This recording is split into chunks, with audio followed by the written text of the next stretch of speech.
It is season 2, so it is time to release a new build for my technician. Level 100 technician. I have made a couple of changes because of some of the season 2 changes. There's also a new long flop that you can get out of the clubhouse pass.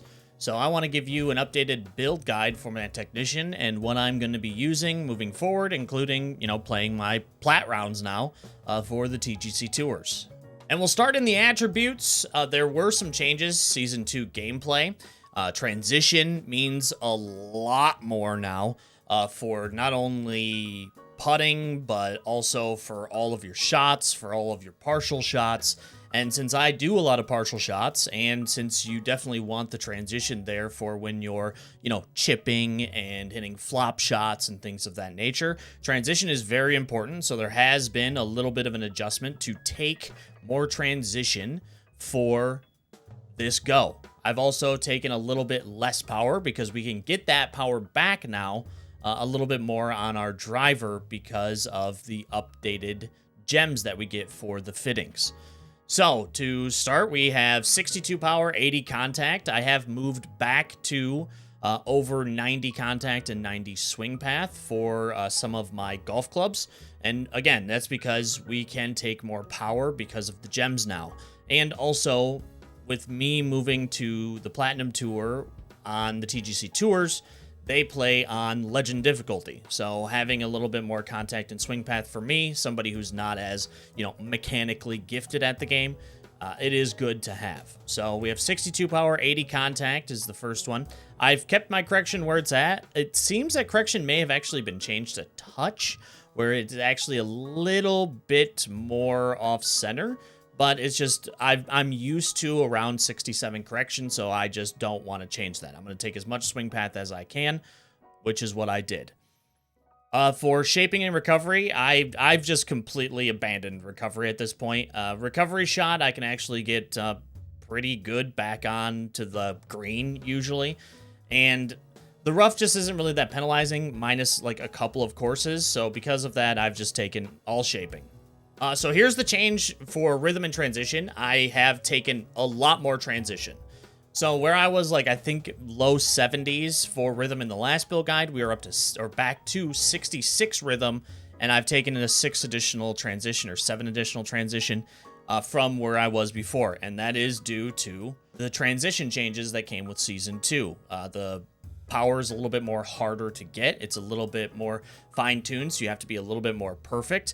And because of that, I want to be able to hit my partial shots the best that I can, because I do play partial shots quite a bit in this game.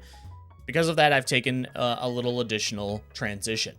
As far as the putting, it's pretty much the same. I've gotten my putt contact and putt path to 50. Again, I don't miss putts that often, and when I do, I don't miss them by much, although I have this weird open that I have right now. But I don't miss them by that much, and like a 2%, a 3%, 4%, even a 5% miss for putt path and putt contact isn't really all punishing, as, maybe it should be, but yeah, because of that, I've just taken a lot of putt weight, a lot of putt rhythm. I do take a little putt contact and putt path because I want it to be around 50. I don't mind it being low, but I don't want it to be that low. I miss more putts because of my putt weight and my putt rhythm, not my putt contact and putt path. So because of that, I play to my strengths and play up my weaknesses. And putt weight and putt rhythm are those weaknesses, especially now playing on Legend, because Legend difficulty for putting, the putt weight is a lot more difficult than what it is in Master and Pro. On Master, you can usually get some pretty consistent perfects, but not everybody's going to be able to do that, and because of that, I suggest you take putt weight and putt rhythm. You're going to miss more putts because of hitting it too hard or too short, and not for if you miss it by 4 or 5% on your putt contact or putt path. So that's where I stand for my attributes for the new build. When it comes to skills, they're unchanged. I have not changed them. There was a moment where I was like, man, do I take off the spinner because of the lob, the long lob? And I've fallen on no. So the first reason why I say it's a no is because it is opposite of my bias. So I'm used to a draw bias. The flop shot is opposite of my bias. So it's a little bit harder of a shot for me to hit. Also, it is quite a bit shorter than what you get with a spinner. So taking out the spinner left me in a position where I didn't really have the best shot that I could have for certain shot types. So what I mean by that is, so if we were to look at the long flop, so the long flop 62 degree goes 34, 38, and 46. So 46 is max distance. Now the long flop is pretty good. Like if we do this max distance 46,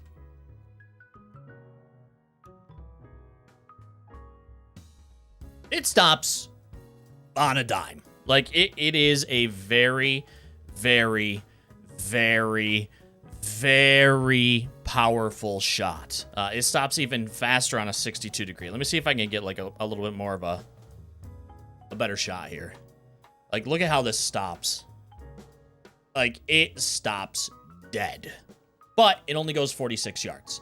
Now with the spinner, like we get that distance on the 62. So we're missing 11 yards of stopping power. Now, you can do a pitch, but there are instances where the spinner is just too powerful because the pitch still rolls out. Like if we do a 62 degree pitching wedge, or a pitching wedge, lob wedge for a pitch shot, like it does have some pretty good stopping power. Like that's pretty good. That's pretty good. But there are times where you need to be able to stop it even faster to be a little bit more conservative on like where you're putting it. And because of that, I think that the spinner is still like a good shot to have because you're able to stick it close for almost guaranteed birdies. Like the 62 degree pitch shot still rolls out some. And like if we do a 56, it rolls out like even more. But I still like the spinner. And it's because we can hit distances with stopping power for an extra 11 yards. I almost took it out of the bag. I didn't know what I would take it out for, but I almost took it out of my shot types because the long flop is so good. I think that the long flop, for the most part, you're going to be using, unless you're a fade bias and you're used to it, I think that you're going to be using the spinner still a lot more if you're draw bias. However, there are times where the long flop, I think, is going to be the best shot that you can hit. And one of those situations is something like this exact pin that we have here. So you're coming in to a downslope. So we're going to do a downslope is where we're landing it. The way that the spinner works, when you hit it into a downslope, it actually runs out quite a bit. Like it takes a very large bounce, very large. It has stopping power, but when you're hitting it into a downslope, it takes a very sizable bounce forward before it stops. Now with the long flop, when we're hitting into a downslope like that,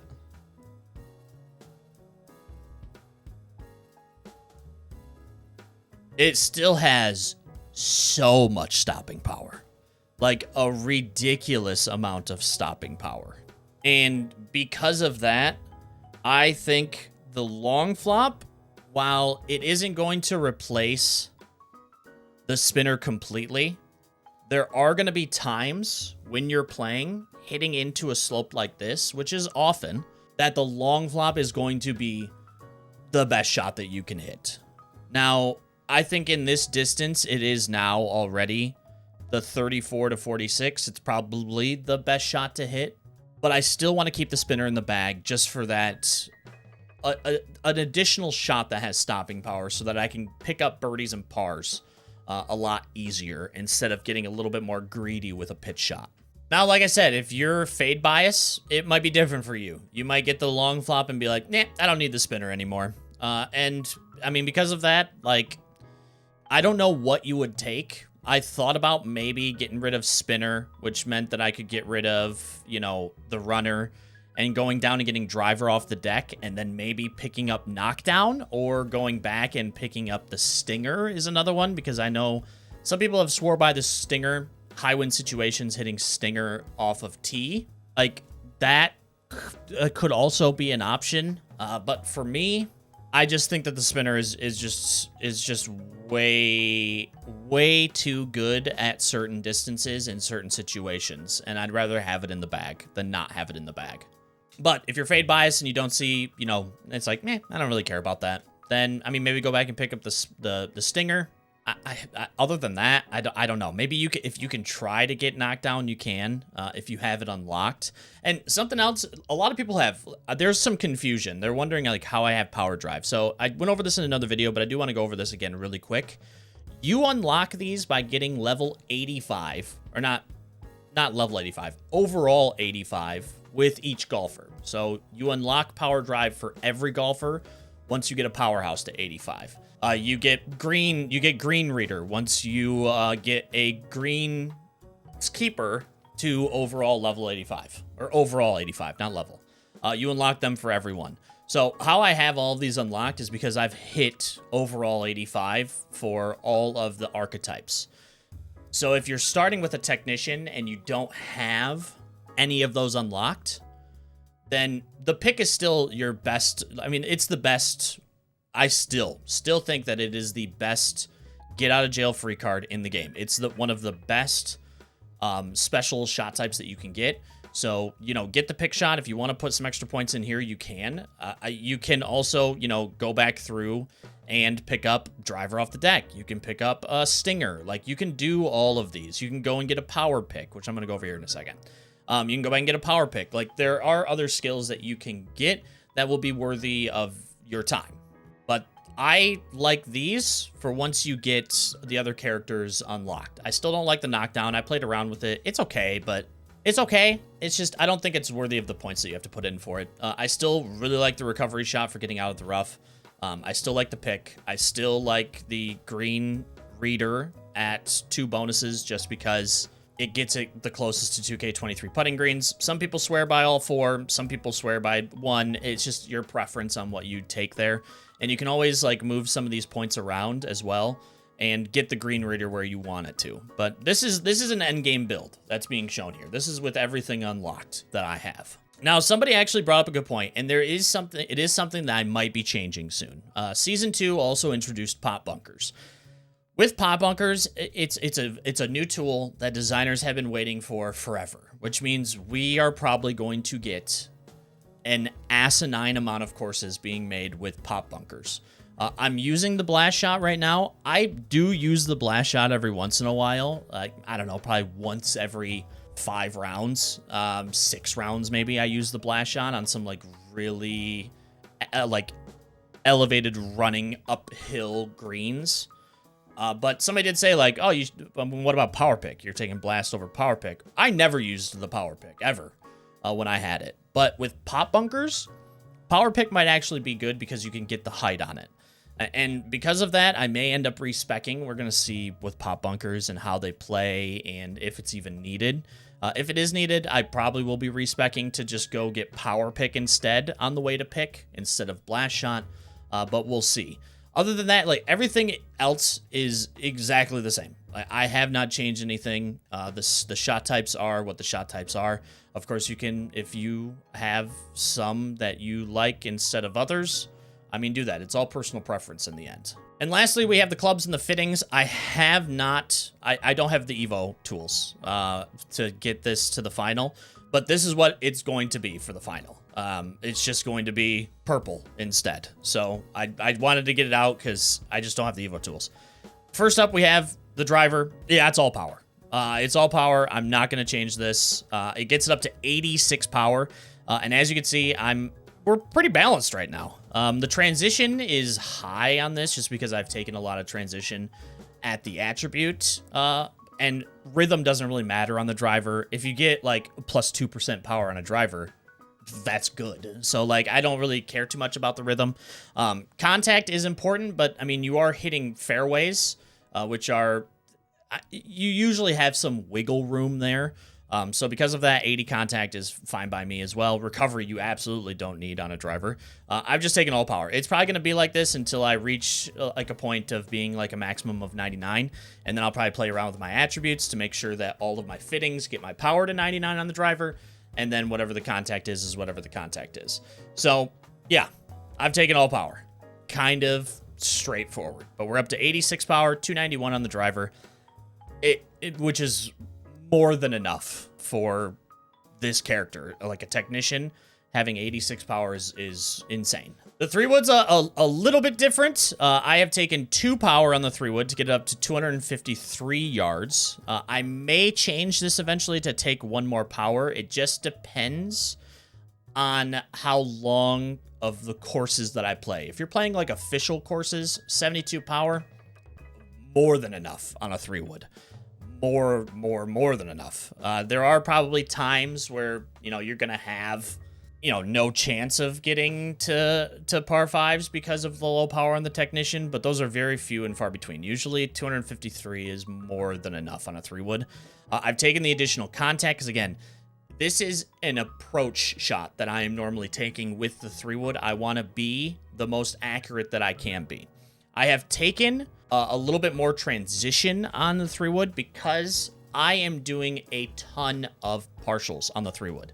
I'm at 253 and then 234 is the drop off. And that is a big difference in yardage. And because of that, I am doing a lot of partials, which means I want to have pretty good transition on the 3-wood. So I've taken the power just to give me a little bit extra. I've taken the contact to get it back over the 90s because I'm going to be playing on Legend again.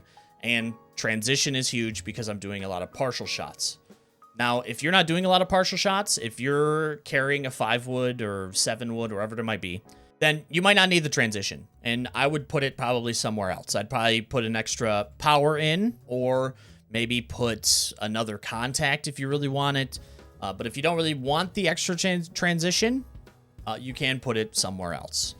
I may change this at some point where I take an extra power gem, potentially. I mean, it would get me up to 257 when I get to purple, so I might end up taking it. We'll see. But I've taken the additional transition in the meantime. On my irons, I'm not partialing my irons that much. Just because I have the regular approach shot and the choked approach shot and all the shots in between, I'm not hitting partials as much. And when I'm due, it's okay if I'm 1%, difference or 2% difference on that partial shot. So because of that, I've taken 2 power gems on the irons. I've taken a little additional shaping because I want to be able to draw, fade, loft, spin these clubs with the additional power that I'm getting. And then I've taken the additional contact to get me again into the 90s for both. These distances work for me for having the additional power. It does get a little bit tricky, and it's not for everybody what I'm about to go over next, but I will go over it. But it gets a little tricky when you're moving into your wedges, and that is the one caveat to this for taking a little bit less transition. But I want the additional spinning and shaping on my irons because for me, I do draw and fade and loft a ton with my irons. So that's where I landed on with my irons. Now, the difference between my bag and a lot of other bags is I do 2-iron through pitching wedge. In order to do that, I have to drop a wedge. So this is where it gets a little hairy with the transition on my pitching wedge because the pitching wedge is part of the iron set. And I have a huge gap, 139 to 107 for my pitching wedge. Now, I have found with my pitching wedge that I can hit transition pretty good at 82 transition. Again, sometimes I'm off by 1 or 2%, but because of spin and how much distance that actually means for a pitching wedge, because it's only 139 yards, it doesn't make that much of a difference for me. So I can partial a pitching wedge and miss my transition by a little bit and still be completely fine. I do want the additional power on every single one of my other irons. So I take the hit, getting the additional power for the transition on my pitching wedge. But the wedges, there's a big difference, and this is not for everybody, and I completely understand that. because I dropped from a 139 to a 107 to a 92. I carry the 62 degree wedge because it has so much stopping power with every single shot it takes now. The chips have been updated to have more stopping power. The pitches have been updated to have more stopping power. Everything has a ton of stopping power. And because of that, the 62 degree from short distance is very, very, very good to have in order to stick it close to have a chance at making more birdies or pars if you're scrambling. So on my wedges, I have taken 2 rhythm here because rhythm is extremely important for the short game. I have noticed that I do miss rhythm a bit with if I go too low on my rhythm for my short game. So I have taken 2 rhythm to kind of bring that back a little bit for my wedges so that my splash shots, my flop shots, my chips, all of those shots can get into a better happy medium for the rhythm. So I've taken 2 rhythm on this.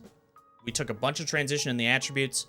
I'm boosting it back with the rhythm here because this is where it becomes the most important.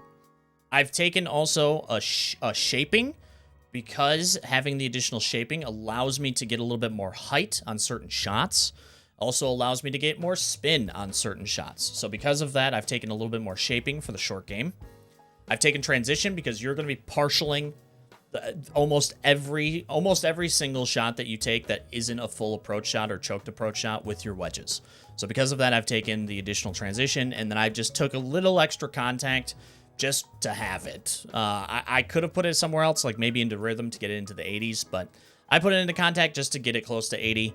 I mean, missing, because the zones are so big for your wedges, like missing your contact away from perfect doesn't punish you a ton, but it can punish you. Especially in the short game. So because of that, I've taken a little extra contact. I don't take power here because I don't really care about power on my wedges.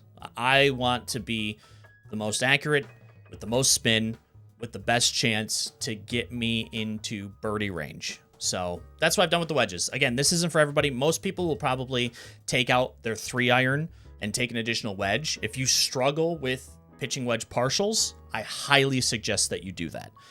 Take, like a 50 degree. So like if we were to look at, all the clubs, like if we were to replace these. So 139, you can get it to 122. So if you take out a 3-iron, I'd say still keep the 2-iron because it's just so good out of the rough. From like long distances, like par 3s or par 5s. Take like a 50 degree instead of the 3-iron so that you can bridge that gap a little bit more than where I have the gap. Because I mean, if you do 107 to 122, that's a much easier proposition to hit in between the 139 to the 107 than what I have. So if you struggle, just take out the 3-iron. Take the 3-iron out, put in a 50 degree, and bridge that gap a little bit more for you. And then finally, we have the putter. Like I said, during the attributes, I just want to be around 50 for each putt contact and putt path. Will this be for everybody? No. If you're playing at like Pro-Am levels, I still think that you take this. It just depends on how good you are at swinging the stick straight up and down.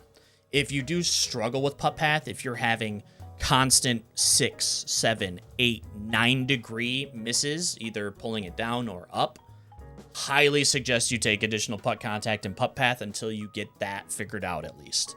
But if you're pretty consistent at hitting it straight up and down, you are going to miss more putts because of your putt weight and your putt rhythm than you are because of putt contact and putt path.